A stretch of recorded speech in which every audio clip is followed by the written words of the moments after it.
How to log in Netflix on phone. Hello everyone, I am Bishaka and welcome to our channel. Now let's get right into the tutorial.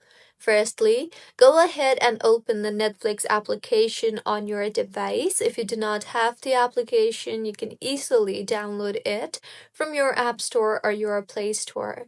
So once you have opened Netflix, tap on the sign in option on the top right of your screen and you will be led to the login page. So go ahead and enter your mobile number or the email and the password associated to Netflix, and then tap on the sign in option. And just in case if you have forgotten your password, then you can also tap on the forgot password option and recover your login credentials. Or you can also tap on the use a sign in code option if you have a sign in code.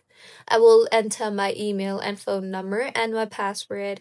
So once entered, tap on the sign in option, and with this, if the credentials that you entered is correct, you will be logged into Netflix successfully. So this is how you can log into Netflix on iPhone. If you find this tutorial helpful, please like the video and do comment if you have any queries.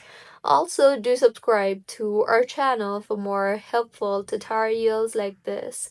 See you on the next one.